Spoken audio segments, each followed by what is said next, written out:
Once again, good evening, everyone. I'm Rakhi Gautam from greytHR, the moderator of Parichay Webinar series. Now, before I get started, if you all can quickly give me a thumbs up if you're able to hear me properly. Thumbs up, a reaction? Yes. Thank you. Lovely. Thank you for that. Now, I think we have the quorum to start our session, but as I announced previously, if you want anybody to join us in this session and you think would benefit from this, you can share this live link with them and they should be able to join us simultaneously. Now, today we are going to be talking about something which is very crucial, which is very important in the workplace, right? Which is skilling for success, closing the gap to power make in India, which focuses on one of the most critical priorities for our nation today and its workforce, which is bridging the skills gap to enable India's manufacturing ambition. Now, before we get started with the topic and the discussions, I just wanted to quickly brief you on the agenda. So first, we will be discussing on this topic with our experts, gather their views, and we'll also be taking audience Q&A towards the end. So if you have any questions, you can write them in the Q&A option, which is enabled on your Zoom screen, and we will read out those questions towards the end and get the insights for you. Now, this session is also currently being recorded. So if you happen to miss out on anything, do not worry at all. We have got you covered. We will be sharing this recording with all of you by next week. So you can always watch it later, re-exercise what we discussed today. Now, without any further delay, let's start the session. Now, as India strengthens its position as a global manufacturing hub, one question looms large, right? Are our people ready? Are we ready or not? Now, HR plays a defining role here, tackling talent shortages, enabling digital readiness, and powering the nation's growth through skill and capability. And we'll be discussing a lot more on this today with the help of our two experts, Ms. Umar Rao, CHRO and Senior HR Leader, and Mr. Viekas K. Khokha, CHRO at Sharda Motor Industries Limited. Let me quickly take you all through their profiles. With over 3 decades of cross-industry experience, Ms. Umar has led transformative HR initiatives across pharmaceuticals, automotive, IT, petroleum, and manufacturing. As the ex-CHRO of Sekhmet Pharma Ventures Private Limited, she has also led legal and CSR, driving people-centric business impact. A TIS alumni and a Kellogg Global AMP graduate, Oma has helped 3 organizations earn Great Place to Work recognition and even turned around Gulf Ashley Motors Limited as their CEO to 400 crores in revenue. An award-winning leader, educator, and mentor, she's passionate about CSR, women's empowerment, and leadership development, and continues to shape minds through academia and industry forums like NESCOM and CII. Thank you so much for joining us today, Uma. It's a pleasure to have you here. Thank you so much. Pleasure. Moving on, we have another expert, Mr. Viekas K. Khokha, who comes with over 25 years of diverse experience across 5 industries: office automation, telecommunications, healthcare, chemicals and fertilizers, and manufacturing. He's currently the SVP and CHRO at Sharda Motors Limited, leading the company's people and culture transformation through organization design, talent development, and technology integration. Throughout his career, Viekas has driven large-scale transformation projects, including integrating a 3,500-strong workforce at Bharti Airtel and establishing a global center of excellence supporting 16 African countries. A global fellow in talent management from the Wharton School, University of Pennsylvania, he's also a passionate advocate for diversity and inclusion, actively contributing to initiatives that strengthen inclusion in Indian organizations. Thank you so much, Viekas, for joining us. It's a pleasure to have you as well. Okay, great then. Now that the introductions are done and you know that we have very accomplished HR leaders sprinkling their secrets of success today with all of you, stay tuned, keep your attention on your screen, and have those questions coming for us as well. But before your questions, I have a few questions from my end that I would want to, get your expert opinions on, Uma and Vikas. So I'll get started with that. Now, to begin with, Vikas, to you, manufacturing organizations today are, of course, grappling with talent shortages and evolving skill demands. I think skilling is one of the crucial factors that we see in conversations today and during board meetings as well, as to how we can, rescale and upskill our employees to be, at the forefront, to be at the center of success, and how organizations can help them, equip with the right skill set. Now, from your perspective, how is HR shifting from simply filling roles to building a strategic skilling pipeline that anticipates future needs rather than just reacting?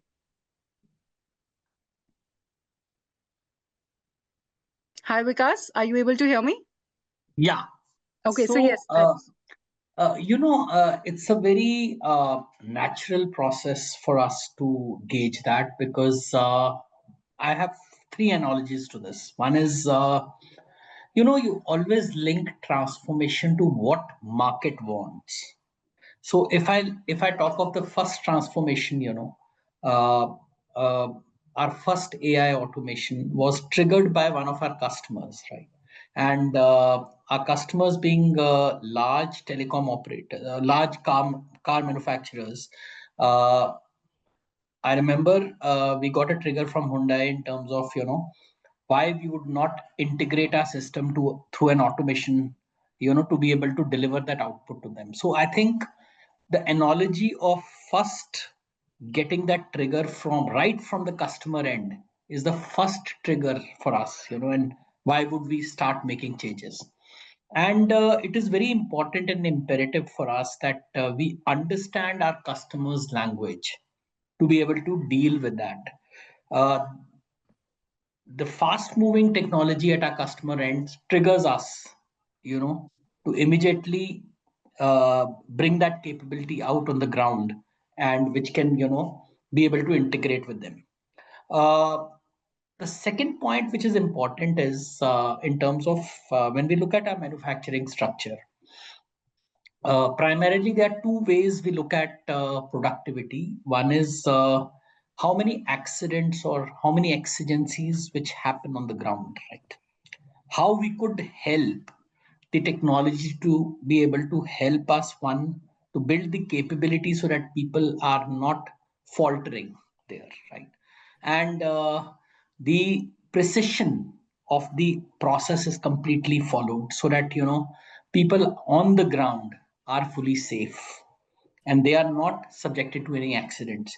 So number of exigencies or accidents are very, very categorically measured, and we see and track that how technology can take over this piece to be able to get reduced.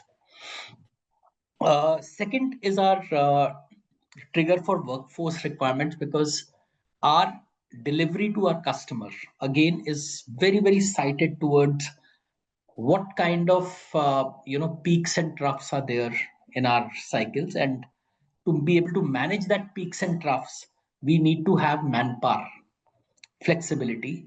Now, how technology can help us manage that manpower, right? How we would be able to manage that manpower so that effectively we could deliver close to 100% of what our customer wants in terms of productivity, because that delivery is important output for us.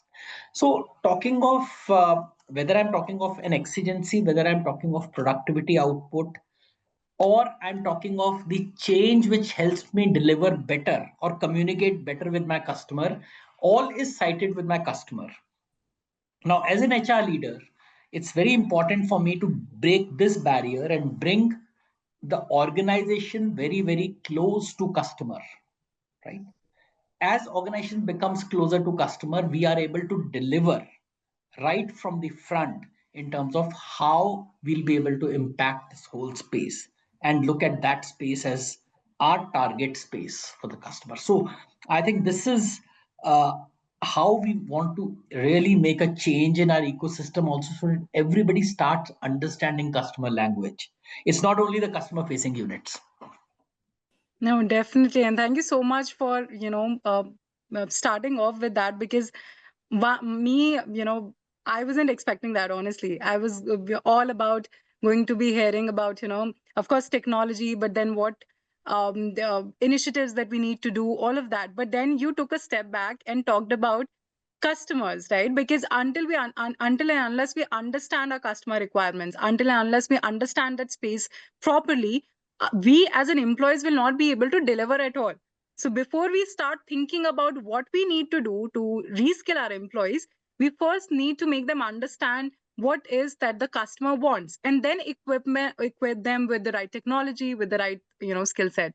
So thank you so much for that, Vikas, and telling us that what, it's not just the customer facing teams who have to have all these skills in place, but it's also everybody working in an organization understanding the space, the industry that they're working in, and then upgrading themselves to the skill set which is required. So thank you for that, Vikas. Now coming to you, Uma.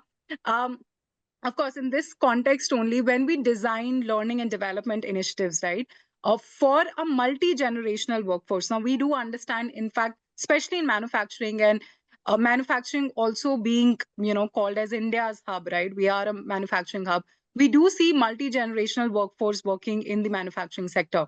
So how do we ensure first that both the younger generation and the senior generation are engaging equally and effectively? How are we able to engage them through different, technology or digital or behavioral skill set which is required? So how do we bridge the gap and ensure that all of them are getting the right kind of trainings which are required?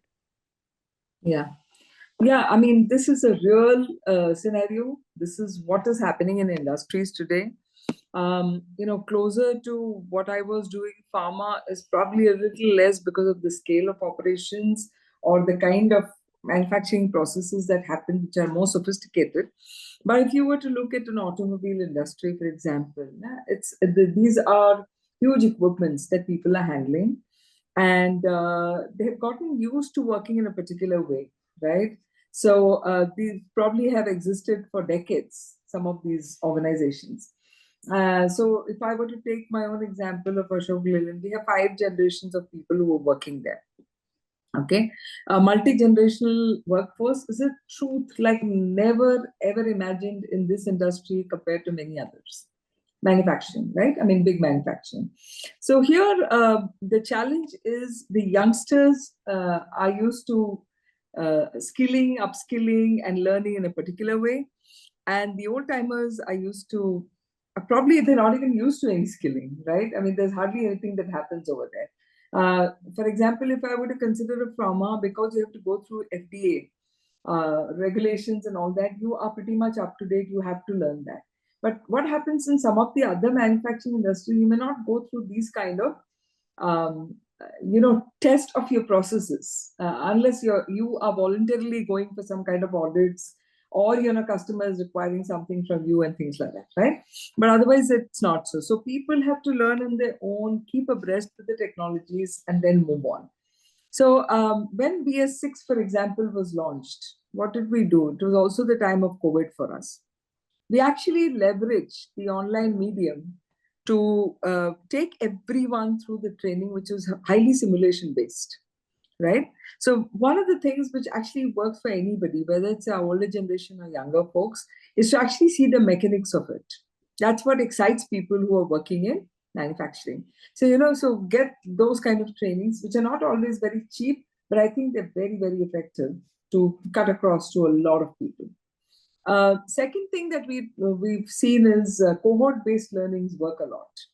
Okay, so you mix the groups and put them together so that each learns from the other, or each is kind of teaching something to the other from their own experience and things like that. So that's also something which is very encouraged. In these groups, you can define certain roles by rotation. Like somebody could be a mentor or a leader, and you do that by circulation, that opportunity, so that others also get to learn that. So some of the seniors may start with the expertise they have. Very soon, the reverse mentoring happens with the younger folks because they know technology, etc., a little better than these guys, and then they start training them. The third way we saw is putting a lot of focus on the assessment that you do for performance, right? If you base it on skill rather than experience, etc., I think that helps a lot. So performance and skill actually guide the way the performance appraisal is done. And that puts a lot more seriousness for learning, irrespective of whichever age group you are in, right? So that's something. Peer mentorship is also something that works very well. Because in a skill-based industry, it's not the the person who's smartest is not the one who knows technology. You also have to have a very good blend of what do you call nascent knowledge of the organization, the tacit knowledge of what has happened in that place for years together, so that you build some kind of a context to what you're doing. And so that peer mentoring also happens. So the older employees can impart the wisdom of time, and the younger employees can impart the wisdom of using technology and sort of getting faster results, if I may say so.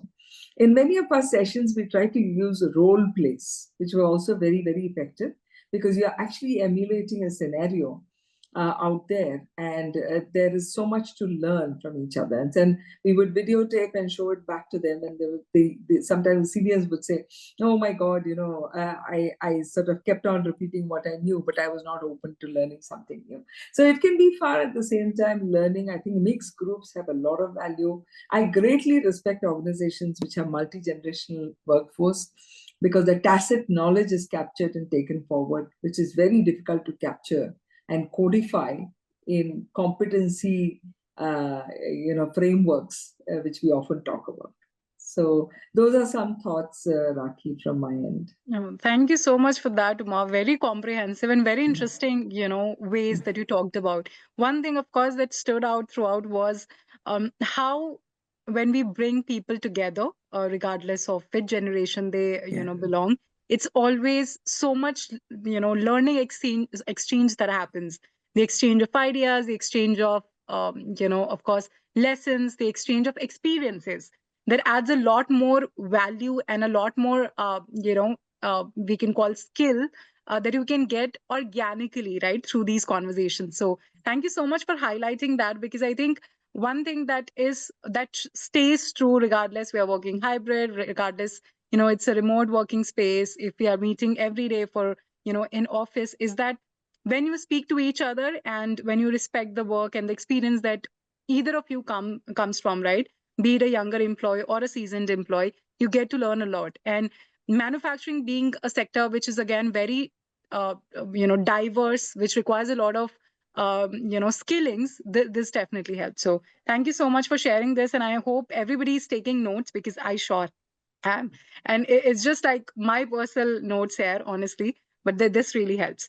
Now, before we talk about, more about how we can do these L&D initiatives, or what are the skill gaps that we generally see, I would want to also launch a poll for our audience today to get their perspective also, and see where is it that they stand and what is it that they're looking to transform through these skilling initiatives. So I'm just going to launch the first poll. And again, this is not a right or a wrong question. This is just to gather your experience, your perspective. So I would urge each one of you to participate in this. The question says, what do you think is the biggest skill gap in India's manufacturing sector today? Is it technical know-how, or is it digital literacy? Is it soft skills and behavioral readiness, or is it leadership and supervisory skills? So 30% of you have already participated. The rest of you, please engage in the poll. And in the meantime, you can keep adding your comments also in the chat, in the Q&A, so that we know that you're here with us, first. And second, what do you think about all these, important points that we are discussing today? Okay, we'll keep it for another 15 seconds, and then I'll share the result of this poll with all of you. And for those who have already answered, you can give me a thumbs up in the as the reaction if you're finding the session interesting, if you're able to understand, and if you're relating to what we are speaking about. Okay, hearts also, so I take that as a positive sign. Okay, let me complete the poll. Okay. And you disable the panelists from answering. Okay, because I'm going to, need like a comprehensive answer from you. I'm not just going to leave it on the MCQ. So let me just share the result in the meantime. Okay, so 38% of you say digital literacy is one of the biggest skill gap currently, followed by leadership and supervisory skills, which stand at 26%. Then 22% soft skills and behavioral readiness, and 14% as technical know-how. So thank you so much, everybody, for sharing this and participating in this poll. I'll stop presenting, and I would just like to take insights from Vikas on this. If you have anything to share on the kind of different percentages that we saw on skills gap, and would you agree that digital literacy is the biggest skill gap right now, or is it something else? So I think you very well articulated with the kind of genres Uma has brought in. There are different genres present, and how do we address? I think if I'm talking of last, say, 3 years, and I'm not talking of 3 decades, the genres have immensely changed, and how we are bringing in board. And if I talk of myself as Gen X, I was born in a paper era.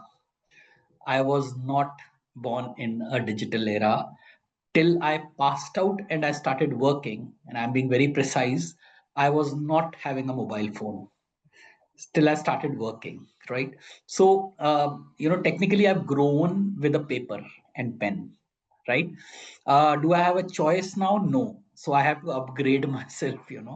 I also have interacted with a lot of other people, and I think a lot of training is done at home by our growing up Gen Zs who are sitting at home, who bring in that learning for us, which we exhibit on the ground for our employees when we are hiring. I think today we need to talk their language and we need to upgrade ourselves. That's how this whole focus is coming on digital space, because there is a generation which is sitting today which is not born in that digital era. And there is a generation which you are hiring is actually belonging to that digital space, right? Now you have to marry both. You have to create that bridge between both. And I'll tell you the loopholes which happens, because the people who are evaluating, people who are signing off projects, people who are operating the projects are two different genres, right? Now, when you get the project on the task, the core requirements of the project have to be signed out by both the parties effectively.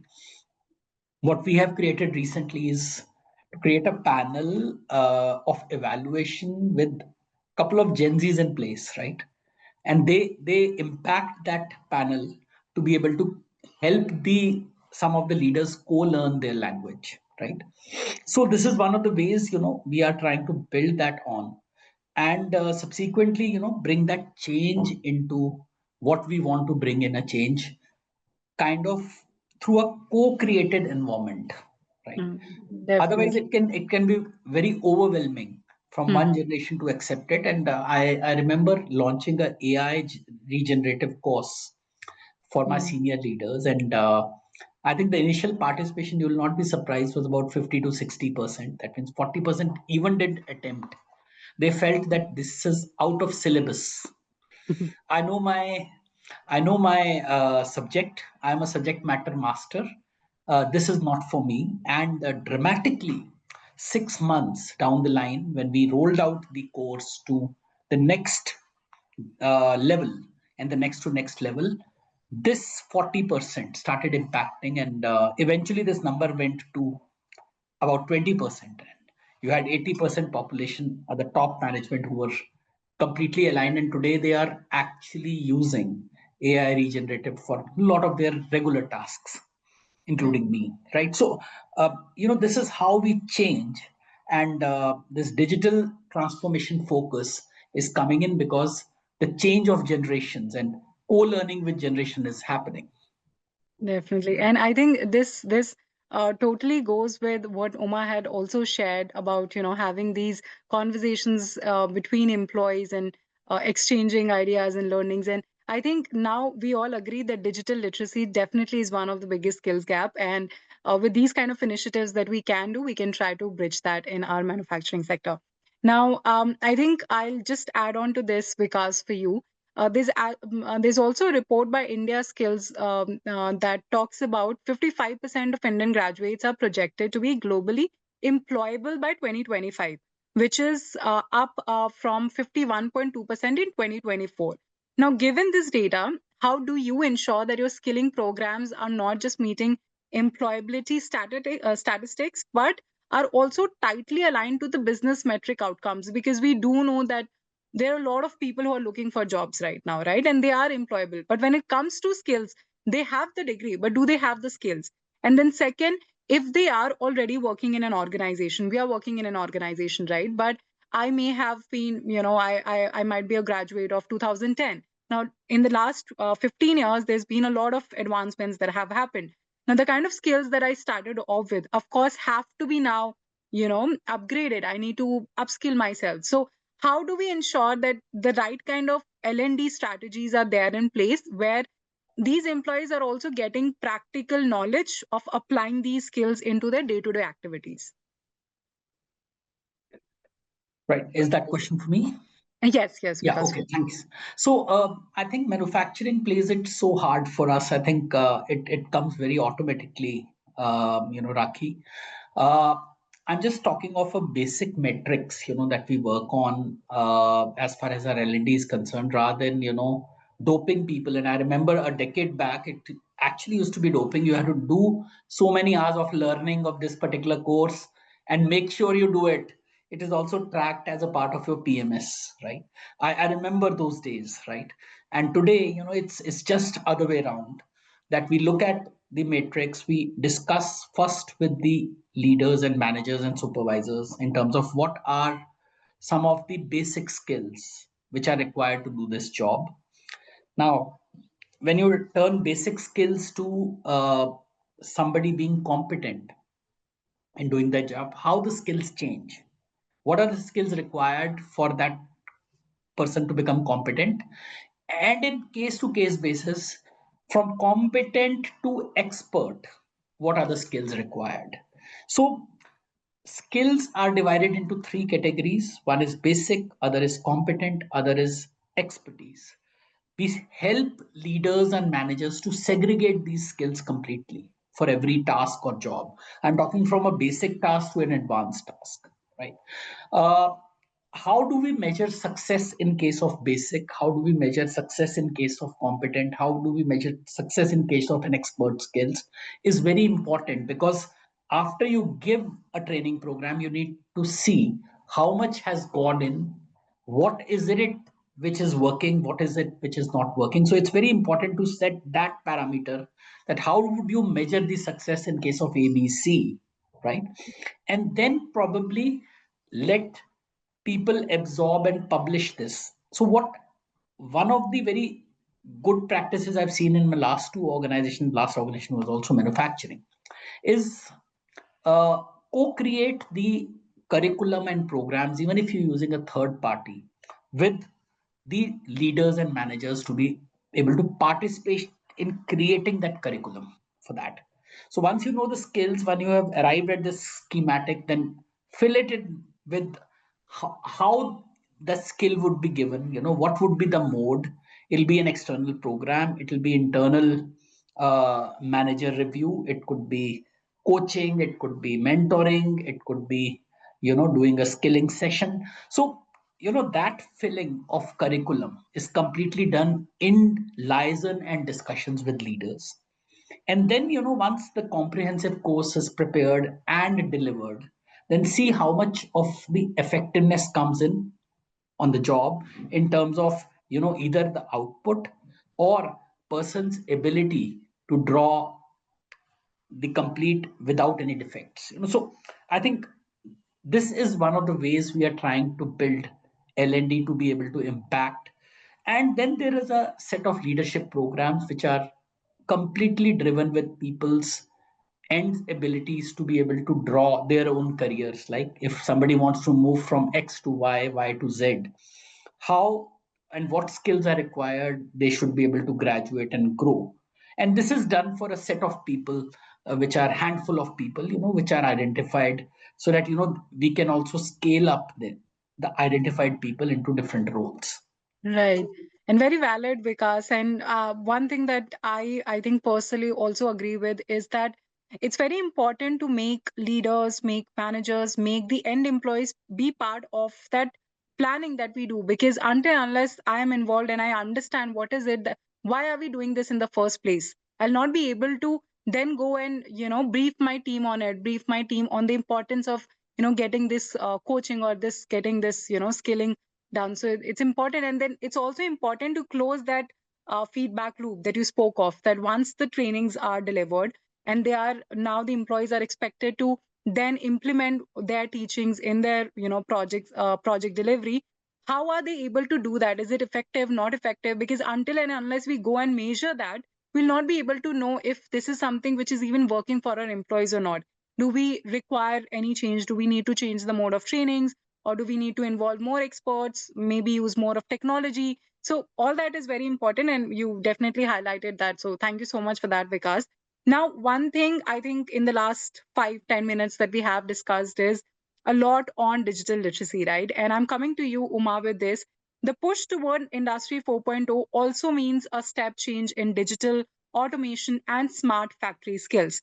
Now, are there any digital solutions or practices that you have introduced or you're planning to, that would enable scalable skilling and real time tracking of competency progress on the shop floor? Because considering in manufacturing, like how does this will how will this play out?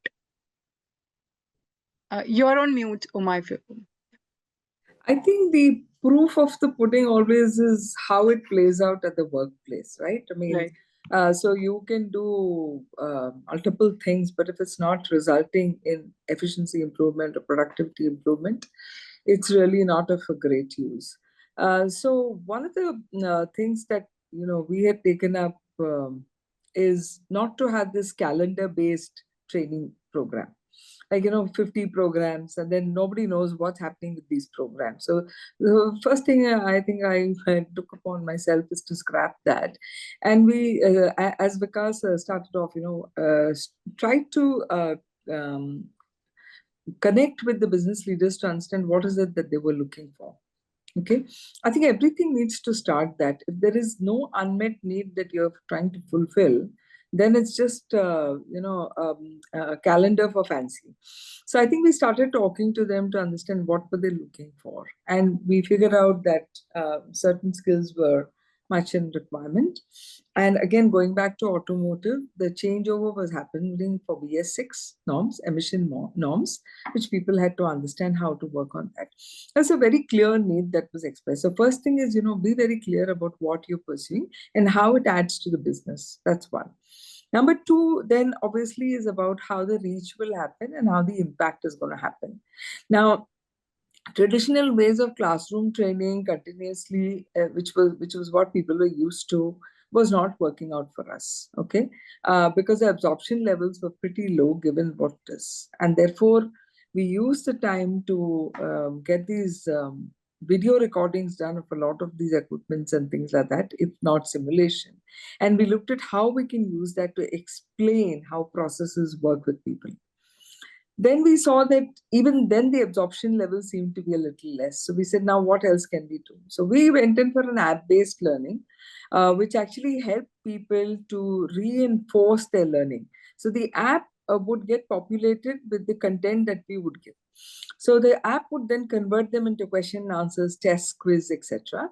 And it's a very smart system. And unlike human beings, it's not going to leave you till you get it right. So suppose the people attempted the quiz and there were 8 rights and 2 wrongs. It would keep popping the 2 wrong questions for the learner till the person actually got it. Okay, so this was a classic use of technology to reinforce the learning till it embedded into the person's head. right? Now, this is not something you can do in a classroom environment. Keep on asking them what are you doing, correction, etc. But this app was so intelligent that it and persistent and resilient, everything that we want a human being to be, right? The app was doing all of that and would not let go of the learner till they got it. Second, the app also gave us all kinds of data for us to look at. Now, what is the learning time of the individual? How much time is the person devoting to learning? Right? And is a person a fast learner or a slow learner? Right? You get a lot of analytics from these things. And that was also helping us. And from HR point of view, we were able to track that to check, hey, what's happened? You seem to be stuck. Is something not working out for you? Let us know. So I think it was a very meaningful discussion. And the moment that folks came to know that we were actually monitoring, even though they would have been in a remote plant and things like that, I think they started paying a lot more attention to it. The third thing we did was got a lot of monitors on the shop floor within, of course, the regulatory norms. But we got that, and we had QR codes on the machines, which people could scan through special devices, not your regular mobile. And they could actually get a lot of information about that particular equipment right there as they're working, right? So it actually helped a lot when they were stuck to go and scan the QR code, check out what was happening there, and some things in terms of how do you do troubleshooting, etc. This was real-time learning. And actually, it was a big kick for them initially. Every little thing they would go to the QR and keep searching for it. After some time, it became an order of the day for them to say that, let's use these and see how it's going. We also had these machines installed in the shop floor, which, continuously fed the working of a particular machine and things like that. So if nothing, if you were just sitting for a bit between the batches, you'll actually look at it and learn a lot more. So I think technology has to be leveraged a lot to make learning effective in today's thing. And even a situation like COVID was a blessing in disguise for me, particularly because I had to upskill all the 9 plants folks into the BS6 norms, and the sales folks were supposed to go and start selling the product after the COVID norms were lifted. So I think it was a dream for any HR person to have a captive crowd like this who did nothing but learn during that period. And they were so much better off when they went out. This sounds wonderful, honestly, and I got so excited when you talked about this, the machines that you installed with a QR code, because that is definitely real-time learning, and a lot of us in the audience also can take notes as to how we can make on-the-job learning a lot more easier, a lot more seamless, and a lot more fun. Because if there's an equipment, and I might not have my manager at all times, right, around me, or I don't need to go to my phone, Google, and try to come up with some, see some 1,000 articles about the same. I can just simply scan that QR code and get to learn a lot. So I think this is definitely one of an innovations that other companies can implement as well. And you talked about how it's important that we leverage technology in the right way today, which is so true, because you talked about also these applications, these gamified apps that you all created, where even if I'm sitting in my home, or maybe if I'm traveling, right, a lot of us travel, and a lot of us also complain about these traffic, right? Now if we have that app with us and we are stuck in traffic, I could just simply go onto the app and try to just see these quizzes and upskill myself, which is great, right? These are the kind of learnings that we don't have to wait for, and that is what we are also demanding, right, when it comes to a workforce. And I think not just industry specific, in general today, there's just so much advancements, there's so much which is happening globally, right? And we need to keep up with what's happening. And if we have tools, technologies, and resources like this available, I think we can do a lot more. And this is a great initiative, that organizations can apply. So thank you for sharing this, Uma. Now, before we go on to the next question, I just have a couple of questions for both of you. But before that, I just want to launch another poll for my audience also, to understand where they are in terms of, this industry 4.0. Where is it that they think that their organizations are in meeting, these industry 4.0 skill demands? So I'm just going to launch this poll, and to all the people in the audience, please participate. The question says, How future ready do you think your organization's workforce is to meet Industry 4.0 skill demands? Is it fully ready, partially ready, just getting started, or not yet? And now that we're also nearing towards the end, I would request all of you to start putting the questions in the Q&A option. I can see already some questions are there, but if you have more, you can just put in there. Or if you just have a comment that you would want to share, any anecdote from you applying these skilling initiatives at your organizations, we would love to hear about that as well. Okay, I will just end the poll now. I think most of you have participated. Let me end the poll and share the result. So again, it's a mix. It's a mix. So 37% of you are partially ready. Some functions have begun digital scaling, which is an encouraging number, if I may say so. Just getting started, we're building the foundation, 33%. Knowing that we are there and we are doing the job, I think it's a great start. 20% fully ready, which is congratulations to you all, I think. And 10% is not yet. This is still on the roadmap. So thank you for sharing this, first of all. And I would just again come to you, Uma, for this question, which is we heard from the audience as what they think where they are in terms of scaling their organizations towards Industry 4.0 vision.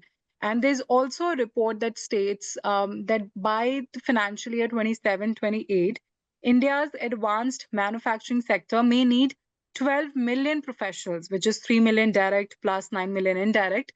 Yet they face a skills gap as many as 10 million. Now, we do understand that the skill gap is very real. Now, with such data in mind, how is, and how can HR within organizations draft long-term skilling strategies, not something which is, something that, okay, we understand AI is right now. Of course, AI is here to stay, but something which is long-term, which adds a lot of value, and they can also be prepared for the upcoming advancements that may come our way, right? So how can we build that resilient workforce today? Yeah. Very important question. And if you don't do this, you can't survive. So if you don't want to survive, a classic formula is to not pay attention to this. But if you wish to, with the kind of complexities that are coming in the workplace, and by complexity, I mean, demand for very quick turnaround, right? Failure fast, and then sort of generalizability of many things that we do across the country, continents maybe, and things like that. Or it could be cost, typically, how to do more with a lot less cost.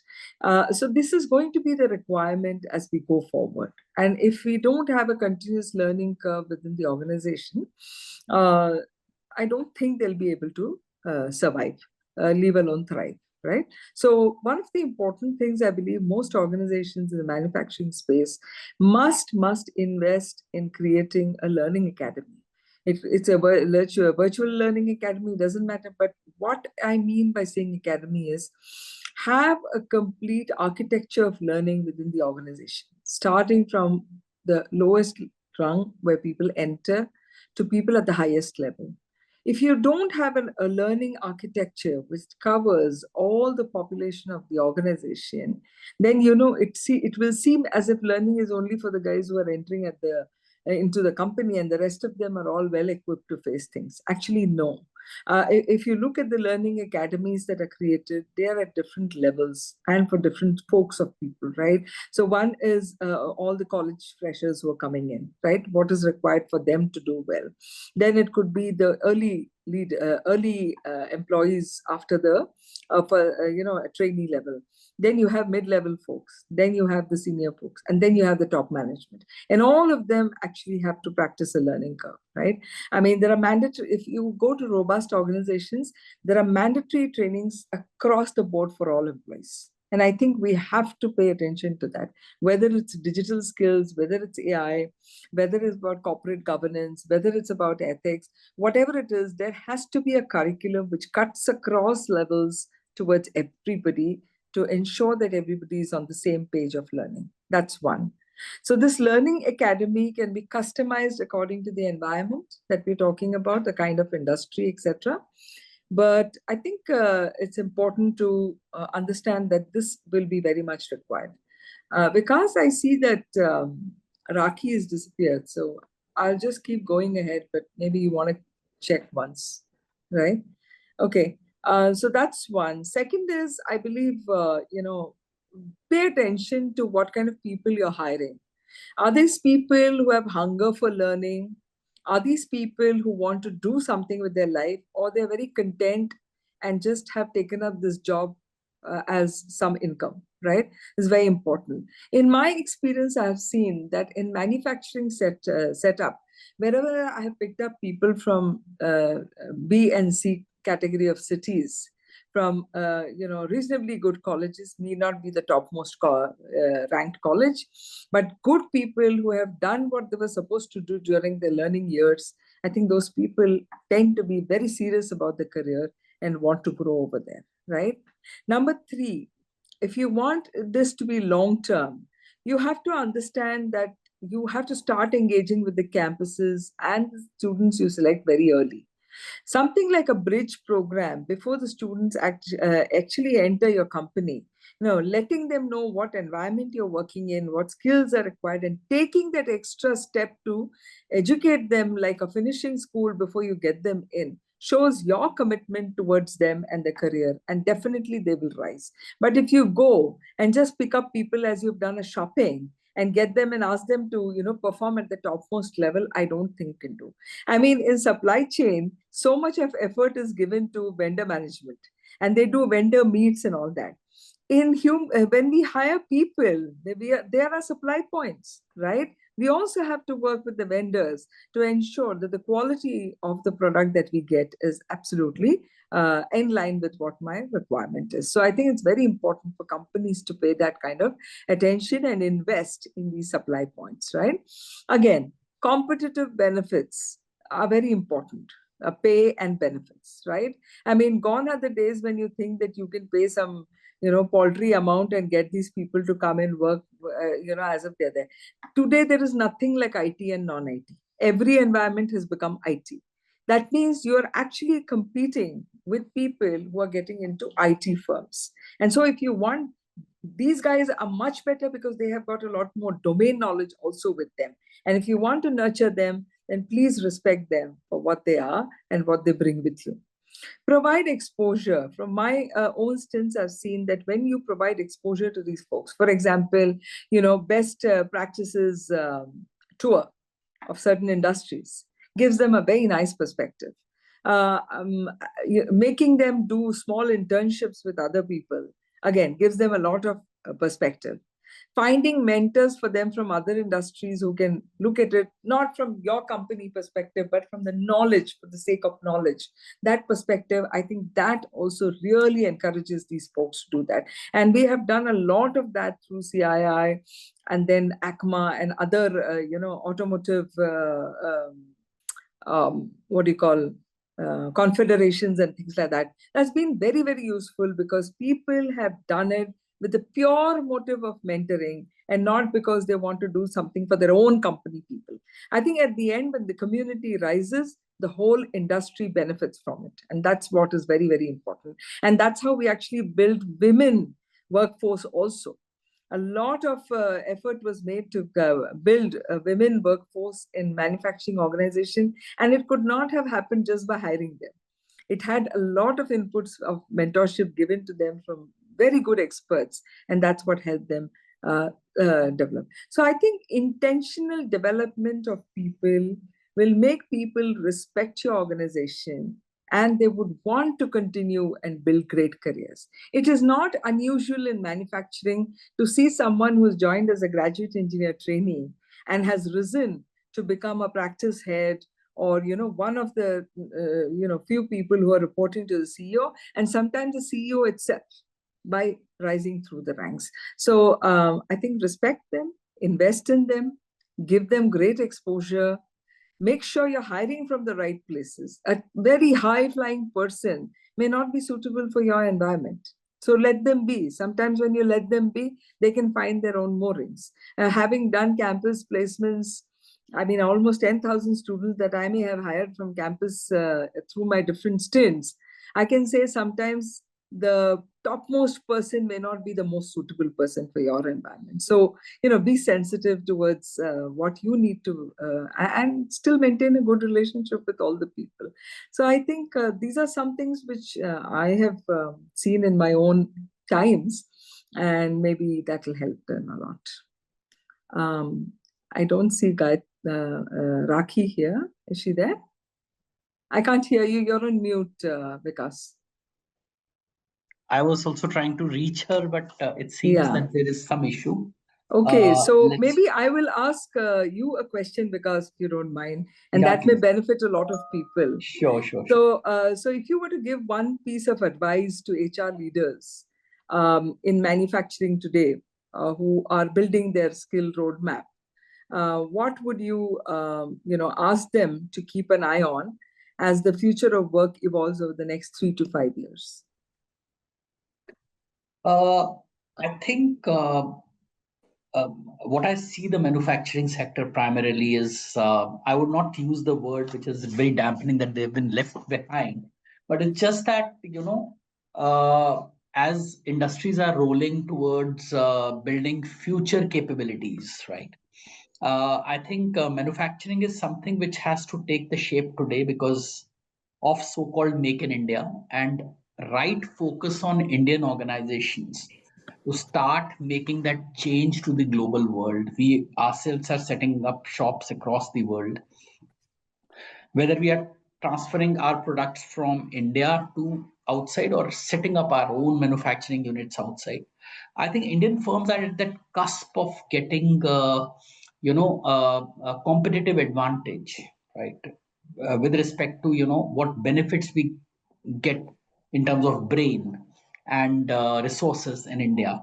Uh, it's time that we create skills to be able to get there. Yeah. So I think skilling people globally, not only with respect to technical skills, but in terms of getting their behaviors, their emotional intelligence, their awareness of how the world looks like. What is that person wanting who's sitting outside? I think that is something which today is a need for HR leaders. It's very steep. And when we are hiring HRBPs, I always ensure that HRBPs are in line with what customers want, right? And they talk customers and they talk of that language. I have a cross-functional experience, incidentally. I was been in B2B sales for a long time. So I bring that perspective of connecting my brain with those people that they consider internal leaders as their customer or their end user whose consumer is the customer, and the first change in them. So I think a lot depends on how much HR leaders are aware of what's happening outside the organization. Then comes policies, your processes, your systems, so that you can supply those services, that level of services to your leaders and bring that capability right on board to be able to address that need. So this is something which I would expect and create with HR leaders, to create that 4.0 HR organization. Okay, thank you so much for that, Vikas. I hope you're all able to hear and see me now. Yeah, First of yeah. all, thank you so much. Yes, to you all, to for continuing this conversation and adding all these insights. And so sorry, I had a Wi-Fi issue. I've just joined now, but great to know that the advice that you've shared. Of course, it's very important to also know what's happening in the outside world, so that the HR professionals, the HR leaders, can first themselves be equipped, and then they pass on to the employees in large, kind of initiatives that they need to do, the kind of L&D practices that they need to come up with. So thank you so much for this, Vikas, and thank you to Uma for also for holding the fort. I'm coming to you now with the same question. What would be your advice to HR leaders today, especially in the manufacturing sector, that that this is something that they would need to do in order to keep their employees skilled and be ready for the next 5 to 6 years at least? Not greatly different from what Vikas mentioned. I think he was very encompassing in what he said. And coming from a business perspective, that is exactly what it is.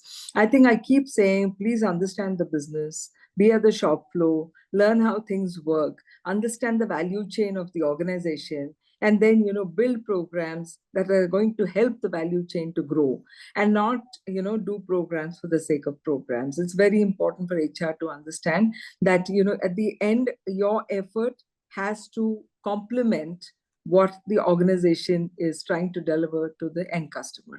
If it's not so, then there is nothing much.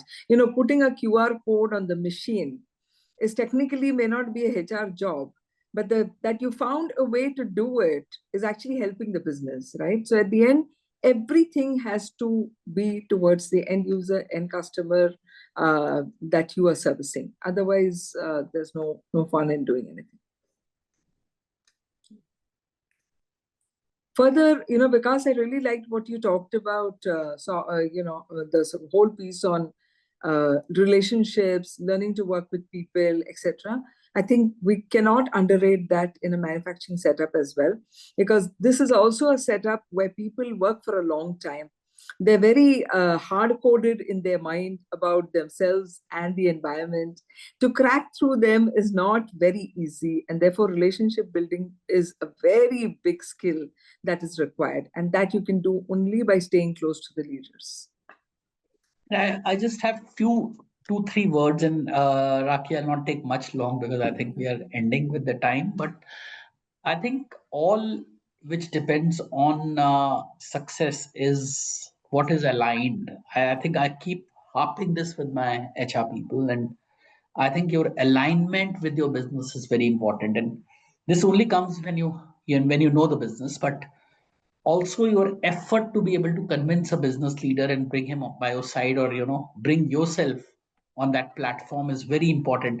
I always seek that alignment before I move ahead, because that alignment really helps in co-creating future capabilities with the help of line managers or business leaders. Second very important aspect is the ROI.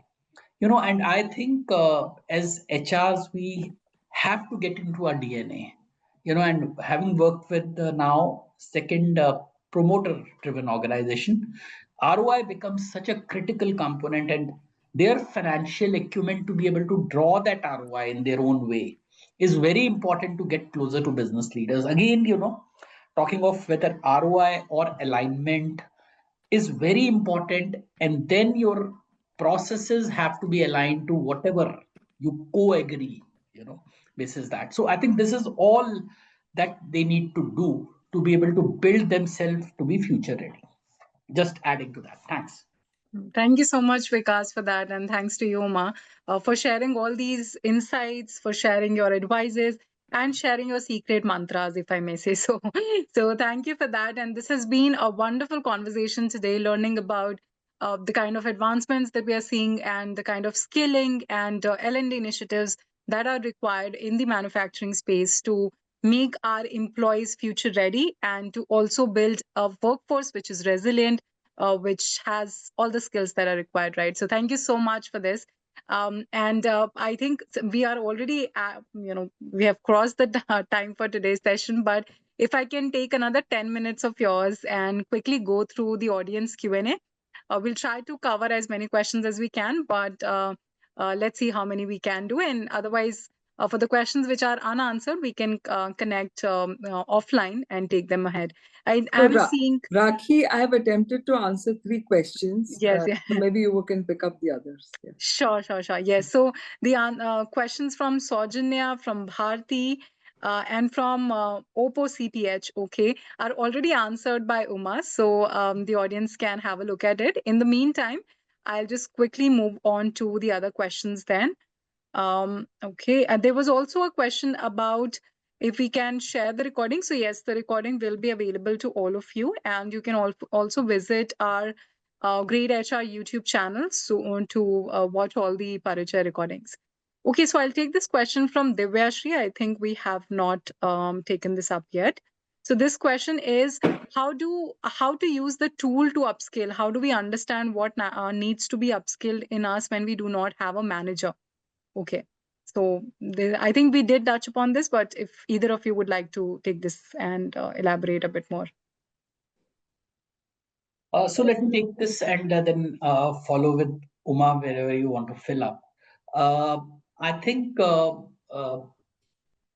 I always hold a regard for the manager who administratively manages a position or a person, but there are other stakeholders in the system who help you to learn much better.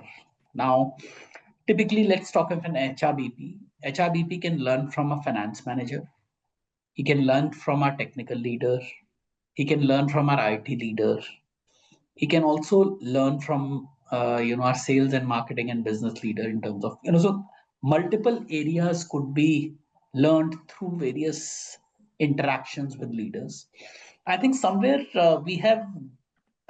we all have gone too much into mails era, and we start writing mails and shooting mails to people expecting answers and doing those transactions. I think a conversation with a good dossier of questions to these leaders can really change the spectrum of learning.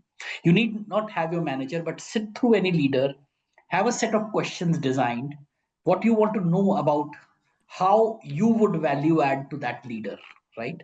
I think completely enhances your skills and knowledge in terms of how you would connect with that leader, because it's all value exchange.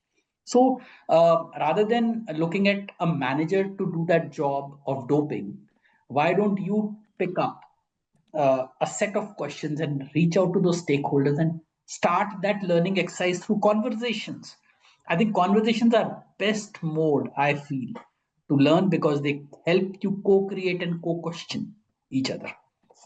Right. Thank you so much for this, Vikas. This really helps. And yes, I think before our managers, before in fact anybody else, I think it's very important that we do have the motivation to learn and upskill ourselves. And if we do have that, I think we can, go there and initiate that training ourselves. So thank you for, sharing this, Vikas. I will move on to the next question, which is from Ashutosh Gupta. He asks, what are the most effective ways to manage employees in terms of productivity, ensuring that they consistently give their best effort on the ground? In many cases, it has been observed that blue collar workers tend to extend break hours or lose focus on their tasks. How can management strategies be designed to minimize such distractions and encourage employees to remain engaged and committed to their responsibilities? Yeah, I can take that. Okay, Sure. so we worked with octogenarian union leaders to ensure that the way we do our long-term settlements for blue collars changes, right? And we brought in productivity as a key metric. Much to the chagrin of these folks who wanted it a little more loosely worded, etc., etc. I think we brought it to a point where we said that if the company has to move forward, we all have to go together, and productivity is going to be the key factor. So sometimes, you need to put your foot down on what you think is important metric for the company to move. You also have to be very transparent and open when you're dealing with the blue collar and the union leaders to ensure that, you're not shortchanging them. So whatever initiatives you're taking for your executives, which are, all in the direction of better productivity, has to be replicated at the shop floor level as well. So incentives have to be based on correct metrics, and enhancement into the pay has to be in return of something. Okay, so some of the things that we cracked, which seemed very impossible at that point in time, was flexible working. I mean, we said we will deploy people whenever we want and not deploy when we don't want, and we don't want you to ask us any questions. Then there was something called the 6-day allowance, and people not wanting to work on that particular day and just get the allowance, etc. We said no work, no pay. Right? That's a fundamental principle, and we cannot do things like that. So we negotiated with them and said that, we will do a 6-day. And you may or may not come to the factory because there may not be a demand at that point in time, but we will not give you any additional allowances for working over there. Okay, we saved a lot of money because when we kept the factory shut, a lot of other things don't work, right? Like your cafeteria, buses, and all kinds of things which actually help. So I said that is a management prerogative, and you cannot force us to decide how to run on that. So sometimes, understanding your role as management, putting your foot down, having the right kind of discussions, a little give and take, and finally fairness in what you do helps in getting those metrics up. So we had quality metrics, we had rework metrics, rejection metrics. We brought all these things into the LTS, unbelievably so. But then we did it. So I think you have to pursue this with absolute transparency and honesty in what you do, and get them to understand that if they don't play their part, the company's survival itself could be at stake. So I think once you educate them and do that, so all our LTS first started with scenarios, and then we went on to metrics and things like that. So whatever is a management prerogative should remain a management prerogative and should not be given in the hands of the union. Okay, so we were very clear to say that certain things we are not going to negotiate with you because it's not your prerogative at all, right? Now, it's not been easy, but I think many times people give up even without starting. And I think it's important for you to put that on the table and have the discussion and then see, maybe, so when we started, we had 6 items. We could do only 2. But we persisted for the next one and the next one till we cracked 4 of them, right? And 6 would have happened eventually. So that's how I think it's important. And measures of productivity, it all depends on the context. It could be in automobile, it could be the number of vehicles that you bring out, or the cost associated with each, or it could be the quality defects per batch and things like that. It could be different things, but contextual to what the industry is. Thank you so much for this, Uma. Very comprehensive, and I hope that helps Ashutosh. I'll just take one last question, which is from Amit Hire. Yes, I Vikas. have a hard stop, Rakhi, now because Okay. I have to head another meeting. I took an Okay. extension of 10 minutes and now I'm sorry. Okay. Okay, no problem. I Right? think cool. And we'll just take one last question. But Vikas, to you, thank you so much for being here with Thank us you. today. It It was was really a lovely pleasure to to. be with everybody. Nice knowing you, Uma. Thank you. Thank you. Same here. Thank you so much, Vikas. Have a Bye. great evening ahead. Thank you Bye. so much. And Yeah. Uma, we'll just keep you here for one Yeah. last question and then we'll let Yes. you go. Okay. Okay, so Yeah. the question is, given the presence of both contractual and blue collar workers and permanent employees, what systems or practices can be implemented to ensure that the experience and skills for both the groups are equally effective and utilized? Yeah, important. If you sort of don't treat them properly, you will not get the kind of commitment that you're expecting. Firstly, I'm hoping that whichever company Amit is, or in general, you have clear demarcation of work. It's important. Don't put contractual folks in places where permanent people should be there. That's number one. Once that is decided, ensure that they're trained before they're deployed. In the best of places, if you put people in the really good people without training them, it is going to cost you like nobody's business. So you got to be very, very careful in the way you're deploying them. Once deployed, as I mentioned earlier, please ensure there are measurements and metrics to the work that is being done. Okay, in a day, what should people have accomplished? And then to check whether they have accomplished that or not, right, is very important. Any training, supervisors that who give those kind of trainings must end in better productivity and not for the sake of doing something. So I think cycle time, error time, defects per batch or per cycle, these are generally acceptable metrics which are to be considered in the manufacturing setup. If they're being used for other activities like loading, unloading, and other kind of contractual work outside, even that must have a metric. Like in a given day, how many can one person do? And then are they doing that much or not? Yeah. Are there any other issues coming up? Is it because of lack of training or understanding or what? Because these can be very costly in terms of the life cycle of a product. So I think metrics have to be put everywhere, and nothing happens for the sake of happening. Right. Thank you so much for this, Sumar. Really comprehensive and helps a lot. And I think with this, we are done with the questions. There's just one feedback from Molly Kedia that says, can we have a group where monthly discussions on topic like these happen, where we can share and improve ideas? Yes. So to you, yes, this is a monthly session actually that we do, and you are free and welcome to join us on these sessions. As we do, we also have a Grey Tribe community where you can join us, and we have experts where you can exchange ideas and have your queries answered as well. So please, we'll just put the link in the chat, and you can sign up for that also. But this is all for today. First of all, thank you so much, Ma, for being here with us today.